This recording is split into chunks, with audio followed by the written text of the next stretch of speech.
Episode की starting में हमें दिखाते हैं कि एक आदमी येनिया चैन का वेट कर रहा था। वो येनिया चैन से मिलते ही उससे कहता है, येनिया चैन मैं यूयू का अंकल हूँ। येनिया चैन कहता है, क्या यूयू के अंकल? तो वो आदमी कहता है, हाँ, यूयू के मॉम डैड के मरने के बाद मैंने उस कंपनी को संभाल लिया था, इसीलिए मेरे पास यूयू से मिलने का टाइम नहीं मिला। अभी यूयू कहाँ पर है? येनिया चैन बताता है, यूयू तो अभी घूमने गई है अब्रॉड में। फिर उसके अंकल कहते हैं, ठीक है, मैं उससे अगली बार मिल लूंगा। वैसे आपके डैड कैसे हैं? येनिया चैन कहता है, मेरे डैड सुबह से कहीं पे गए हुए हैं और अभी तक घर पे नहीं लौटे हैं। अगर आपको कोई जरूरी काम हो तो हम उन्हें फोन करके बुला सकते हैं। यूयू के अंकल कहते हैं, नहीं, कोई जरूरी काम नहीं है, बस कंट्री एम में कुछ लेन देन का काम था, तो मैं उनसे पर्सनली मिलके पूछना चाहता था, क्या उन्हें इस बिजनेस में इंटरेस्ट है? ये बात सुनकर येनिया चैन सोचने लगता है, कंट्री एम, अगर मैं इस डील को एक्सेप्ट करता हूँ तो मेरे पास उस कंट्री में जाने का एक रीजन भी होगा, और वैसे भी डैड को अभी तक ये नहीं पता है कि यूयू अब्रॉड में चली गई है। फिर येनिया चैन कहता है, आपको मेरे डैड से पूछने की जरूरत नहीं है क्योंकि करंटली मेरे फिर येनिया चैन कहता है, आपको मेरे डैड से पूछने की कोई जरूरत नहीं है क्योंकि करंटली उस कंपनी को मैं ही संभाल रहा हूँ, इसलिए मेरे डैड से बात करना या फिर मुझसे बात करना, इनमें कोई अलग बात नहीं है, दोनों एक ही बात है। फिर यूयू के अंकल कहते हैं, सच में अगर ऐसी बात है तो अब से मैं आपसे सीधा ही बात करूंगा।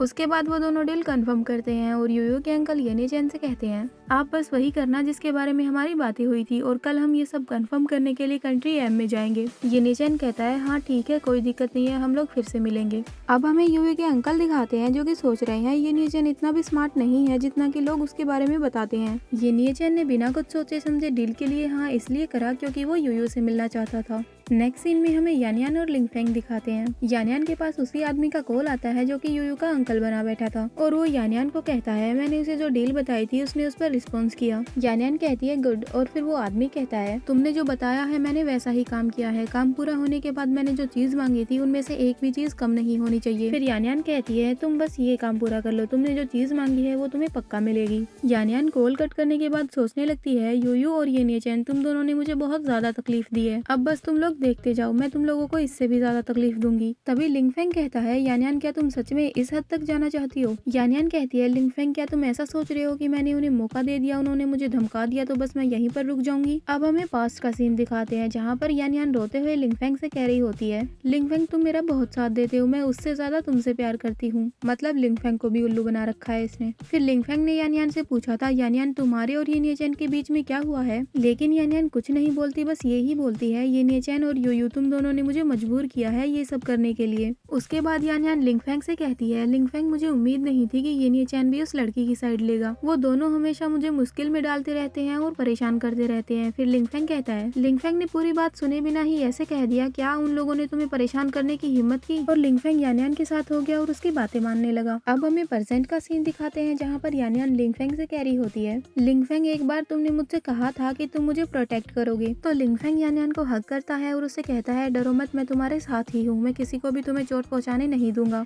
और फिर सोचने लगता है, येनिया चैन अगर तुम यानियान के रिस्पेक्ट नहीं करते हो तो आज से हम लोग दोस्त नहीं दुश्मन हैं। और वहीं दूसरी ओर यानियान सोच रही होती है, लिंगफेंग इस टाइम पर मेरे साथ जो इंसान है जिसका मैं फायदा उठा सकती हूँ वो तुम ही हो, तो आगे जाकर इस चीज का ब्लेम मुझे मत करना, ये तुम्हारी ही गलती होगी। अब हमें यूयू दिखाते हैं जिसके सामने एक कुरियर वाला खड़ा होता है और जो कुछ सामान लेकर आया था। वो यूयू से कह रहा होता है, मिस ये वही चीज है जिसका आपने ऑर्डर किया था। यूयू उसे थैंक यू बोलकर अपना सामान लेकर ऊपर जा रही होती है। तभी यूयू का भाई उससे कहता है, यूयू तुम ऊपर कहाँ जा रही हो? मैं खाने की तैयारी कर रहा हूँ। यूयू कहती है, हाँ मुझे पता है, मैं अभी थोड़ी देर में टेबल पर आती हूँ। यूयू ने अपनी प्रेगनेंसी टेस्ट करने के लिए कुछ मंगवाया था और वो उसे देखकर सोच रही थी, नहीं होगा नहीं होगा, ये सच नहीं होगा क्योंकि हमारे बीच तो बस एक ही बार हुआ है। लेकिन जब यूयू उसे देखती है तो यूयू सच में प्रेग्नेंट थी।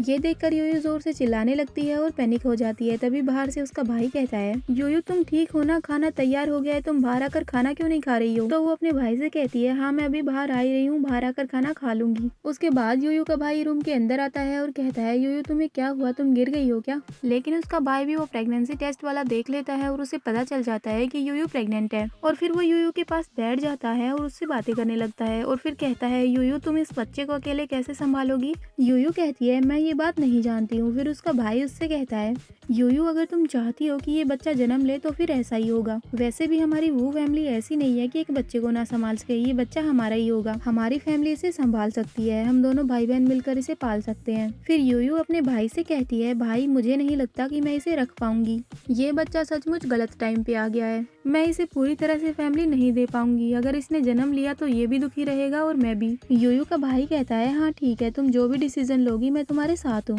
फिर यूयू कहती है मेरी आत्मा को शांति मिलने के लिए प्लीज मेरी मदद करें। मैं इस बच्चे को अबॉर्ट करवाना चाहती हूँ, तो प्लीज आप मेरे साथ हॉस्पिटल चलिए। यूयू इस बारे में 3 महीने तक सोचती रही और 3 महीने बाद वो हॉस्पिटल में अबॉर्ट करवाने आई है। उसके बाद हमें दिखाते हैं यूयू अपना अल्ट्रासाउंड करवाकर डॉक्टर को दिखाने जाती है। फिर डॉक्टर यूयू को बताती है कि आपका बच्चा अच्छी तरह से बढ़ रहा है और उसके हार्ट बीट भी बिल्कुल ठीक है। ये बात सुनकर यूयू सोचने लगती है अभी तो 3 महीने ही हुए हैं और ये इतना बड़ा हो गया, इसे मारना तो गलत बात होगी। तभी डॉक्टर यूयू से कहता है क्या आप अभी भी इस बच्चे को अबॉर्ट करवाना चाहती हैं? उसके बाद डॉक्टर यूयू को अल्ट्रासाउंड दिखाता है और कहता है ये बच्चे का दिमाग पूरी तरह से डेवलप हो चुका है और इसे बाहर की दुनिया के बारे में भी जानकारी पता लगना स्टार्ट हो गई है, क्योंकि इसका दिमाग डेवलप हो चुका है। और ऐसे ही करके डॉक्टर यूयू को काफी सारी बातें बताता है बच्चे के बारे में। फिर यूयू डॉक्टर से पूछती है अगर ऐसा है तो मैं अबॉर्ट करवाऊंगी तो क्या इसे पता लगेगा और इसे दर्द होगा क्या? तो डॉक्टर कहती है हाँ बिल्कुल। फिर यूयू अपने डॉक्यूमेंट्स लेकर वहाँ से जाने लगती है और जाते जाते डॉक्टर से कहती है अगर ऐसा है तो मैं अब इसे अबॉर्ट नहीं करवाना चाहती हूँ। आपको परेशान करने के लिए मैं माफी चाहती हूँ, अब मैं यहाँ से जा रही हूँ।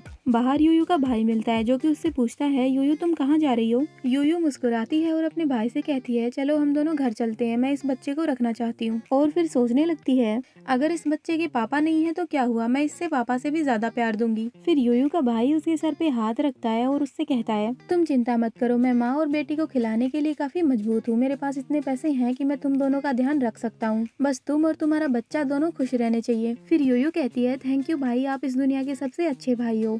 फिर यूयू का भाई उसे चिढ़ाते हुए कहता है हाँ हाँ बस ऐसी चापलूसी मत करो। फिर यूयू का भाई उससे कहता है मैं थोड़ी देर में आता हूँ, मुझे किसी से कॉल पर बात करनी है। फिर यूयू कहती है हाँ ठीक है।